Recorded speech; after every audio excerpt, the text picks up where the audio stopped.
So let's say we want to capture some map data. We want to do some data entry, and specifically we want to capture some coordinates of locations of where things are. We can do this in various ways.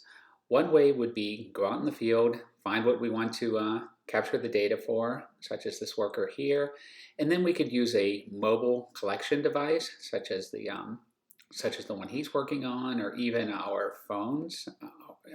If we were using an app like Field Maps, ArcGIS Field Maps, and we can enter the location based on where we are, where we're holding the device near that feature that we want to collect.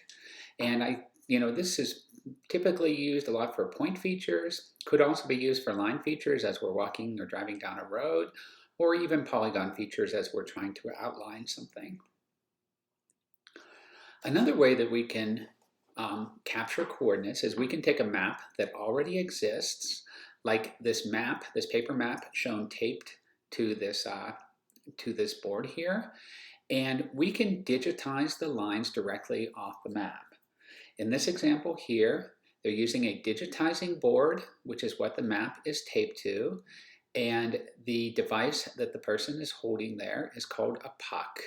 You can see that she has her fingers on various keys where she can enter the data, and then above that there's a circular clear area that can be seen through, and it sort of has a crosshair on there so that she can digitize various points, lines, or polygons from the paper map and have it captured digitally. In this example here, if you already know what the coordinates are that you're trying to capture, you can, for example, click on the four corners of the map and enter those coordinates, and then everything you digitized would already be in its proper geographic location. Another way that data has been often traditionally captured is with these large format scanners.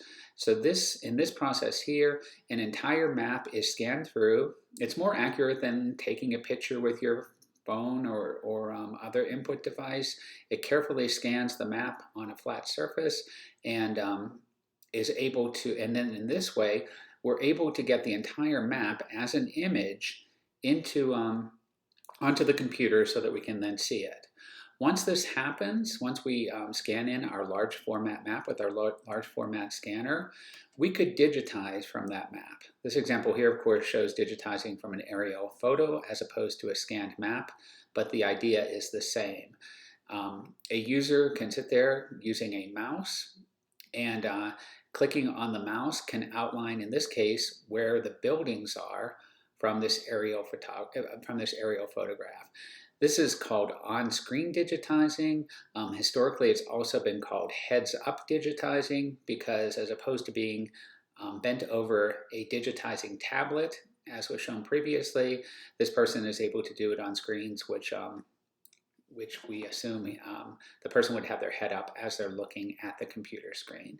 And in all these ways, we can enter coordinates, and with these coordinates, we can enter individual points or use multiple coordinates to build lines, or use multiple coordinates that close on each other in order to build polygons, as is shown in this example.